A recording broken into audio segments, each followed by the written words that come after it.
fellow junkies, Horror Junkies 509, Kyle 13th coming at you again today, you guys, and I am here today to spend some time with the fellow junkies. Yes, it's been far too long since my last video, you guys, but I definitely wanted to come out here and start off by saying thank you.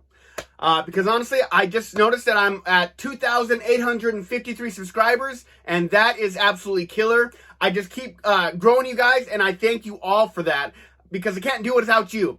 It takes all of you, every single one of you, whether you're a watcher, a subscriber, whatever you may be, just a commenter, whatever you contribute, it helps. And I appreciate every single one of you. And so I'm coming out here to do another video. It's been a little while, but, you know, with work, and then I had a little bit of a medical issue, nothing too serious, but it definitely kind of took all my creativity away, so it wasn't much fun. So that's why I've been out for a little while, but what am I doing today? It all revolves around what's happening this weekend. And you guys are like, Kyle 13th, what's happening this weekend? We're getting Insidious 5 today, or this weekend, you guys. Insidious 5, The Red Door. And I, for one, am super excited. I'm a big fan of the Insidious franchise. Me personally, I do not think there's a bad one in the bunch. Yes, there's ones that are better than the others. One's better than the other, of course, in every way, shape, and form. But I really don't feel like there's a dud in any way, shape, or form. And that's my personal opinion, so, I mean, I would love to hear your guys' thoughts down in the comments of what you think of the Insidious franchise. And so what am I going to do today?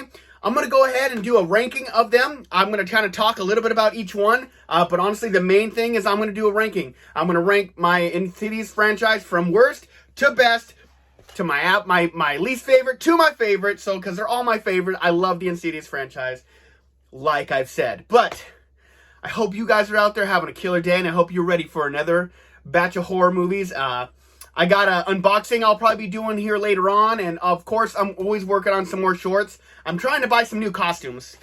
You know, I want to make it a little more fun, but I got plans for more. Don't you ever worry, you guys. It's coming. So, let's go ahead and get right into this ranking with the very first one, the very first spot. It's going to be the number 4 spot, and I'm going to go ahead and give it to Insidious The Last Key. I wanted to say Chapter 4, but it's not really Chapter 4 in any way, shape, or form. And like I said, I really do like this movie. I think this is probably the weakest demon of them all, being the key-faced demon or the key bearer. I think his aesthetic was just not nearly as scary as the previous ones, because I truly think some of these demons in this franchise are actually pretty terrifying. But this one, I feel like it was weak. I did like the key aesthetic on his hands. I thought that was kind of interesting, how like they could turn off the scream. A little bit ridiculous and stuff like that, but I mean, I think overall it had a charm to it, and I really did enjoy it. One thing that really stands out in this movie for me is, like, you know, Insidious, it's jump scares. It is what it is, but I always feel like this franchise has done it really well. But one thing this franchise does really well is, like, it directs you to where you think the jump scare is going to come, and then it comes from the other side of the room. I honestly think all 4 of these movies have really good examples of that, but this one really stands out to me because I think little Lorraine, no, not Lorraine, I'm thinking Conjuring, even though there's a Lorraine in this franchise as well. Little Elise is like going through the closet. She's investigating something like that, and then something comes out from the other side of the room, and it pretty much got me just about every time I watch this movie. But like I said, I mean, this is a great movie. I really enjoy the backstory of Elise, and, like, you know, going through where you're like, oh, you're led to believe certain things are demons and, like, you know, spirits and stuff like that, and they end up being real people. This one really kind of had a good twist, and I can't say a bad thing about it, really, except the demon was kind of the weakest. I feel like the story and all the creepiness was still there, and I think they did a wonderful job. But Insidious The Last Key is my number 4. All right, so my number 3 is, I mean, I don't know if any of this is really going to shock anybody, but, I mean, let me know your rankings down in the comments, because I would absolutely love to hear them, and I'd love to hear your reasons why, because, like I said, I think it's a fantastic franchise. I am going with Insidious Chapter 2. Like I said, I mean, I absolutely love this movie, and it's amazing. I absolutely love it. I love the bride in black, right? The bride in black. I mean, that's the kind of the creature, the demon that's infested the dad of the franchise. I think it's kind of interesting. We kind of get a whole little backstory that he was actually a human, and his name was Parker Crane. I really thought this whole backstory is really cool, but I mean, I feel like this next movie being a sequel, it didn't really take us anywhere new. We really kind of stayed grounded with all the stuff we already knew. It didn't introduce us to much. But, I mean, I still feel like it was a great movie. Still had a lot of great jump scares. A lot of great stuff to learn. The whole part where, oh my gosh, I'm going to forget. I'm spacing on people's names because I'm just terrible. Let's see here. Am I going to find it? Patrick Wilson's character, you know, being possessed by the bride in black for a long period of time in this movie, and it really just kind of added to it, the suspense, because it's pretty much almost a complete continuation of the first one. And I mean, the bride in black, I mean, I don't know if it's quite scary, but I mean, I think the whole aesthetic looked really good, and I think it really did a great job. And you know, just kind of getting a continuation of this story, and then you almost kind of get a closing of this family, and then, you know, this franchise is able to go on after this. But, you know, now we got part 5, and they're back, you guys. But, you know, part 2, I think it's still really great, but it still hits my number 3. And in no way, shape, or form is that a slight, I don't think. So my number 2, I mean, this might surprise some people. I didn't hear a lot of great things about this next one. But I mean, I think it's fantastic. I love the direction they went with it. And so that's going to be Insidious Chapter 3. I really think this one's phenomenal. I really absolutely love the wheezing demon. The whole wheezing aesthetic. The guy in the little breathing mask. The hospital gown. Absolutely insanely creepy. I love it. And then, like, when the scene where, like, homegirl's in her cast and she's, like, getting possessed by him, and, like, she's, like, kicking the bed to, like, break the casts off her legs, and it is just absolutely insane. And when this girl gets hit by the car in this movie, it gets me every single time. I think I know exactly when it's going to happen, but it gets me every single time. And it just mows this poor girl over. But honestly, you know, jump scares still in this movie, even it's in all of them. But I mean, I just feel like they do it in such a way that doesn't come off as annoying. And I mean, like I said, the wheezing demon is absolutely amazing. I think the story, the family aspect in this whole movie is amazing. This is a prequel, so this one comes before part 1 and part 2.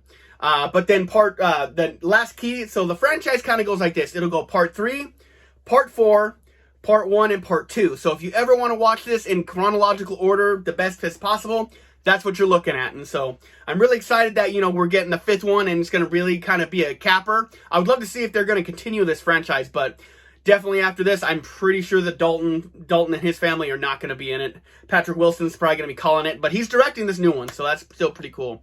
But Insidious Chapter 3, definitely going to be my number 2 spot. I absolutely love it.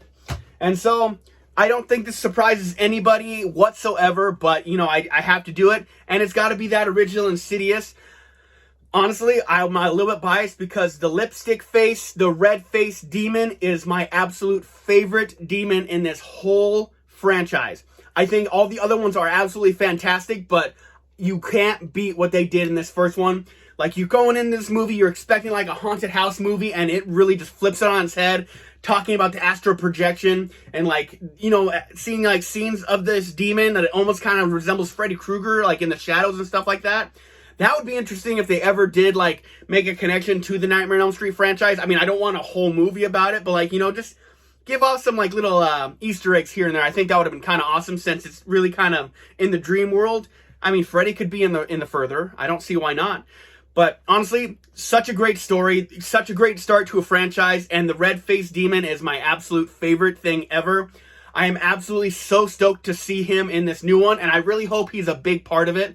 I want to know more about him, even if it's like, I understand that he's probably a legit demon. He's never been on Earth. He's not going to be kind of like the Bride in Black, how he was a human and then ended up like this.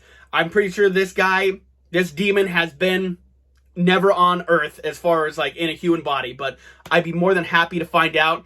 And the way they make him look, they definitely updated his look, like in the trailer, looks absolutely insane. I'll show a picture of it right here. But man, that alone just makes me so stoked for this movie. The red-faced demon is what I'm going to be going for, and definitely the wrap-up of this, you know, the original family, see exactly how it goes. And I don't think we can lose. So Insidious 1, my number 1. I'm more than happy to find out. I can't wait to find out where part 5 is going to land. I really hope it's a step above some of the later ones. Like, I mean, I would love to see it be my number 3. Like, I would love it to see maybe go Maybe even my number 2. I don't think it's going to be my number 1, but I really think I want to see it high ranking. I want it to be good. And Patrick Wilson directing, I think we got the right guy. But that's going to do it for me. Horror Junkies 509, Kyle 13th. That is my ranking of the Insidious franchise. We're going to go for number 4, the Insidious Last Key. Number 3 is going to be Chapter 2. Number 2 is going to be Chapter 3. This is getting super complicated. And my number 1 is Insidious, right where it started, right where it belongs. And we'll be rating for number 5. That's going to do it for me. Horror Junkies 509, Kyle 13, signing out just until next time. You guys already know it. I've been sentenced to life. I am a horror lifer. And you guys, have a killer day. Hope you guys enjoy this. And I got some more videos coming, and I got some new products I got to show off. So like, comment, subscribe, and get me to that 3,000, you guys. I can't do it without you. You're all amazing. Stay bloody, my friends.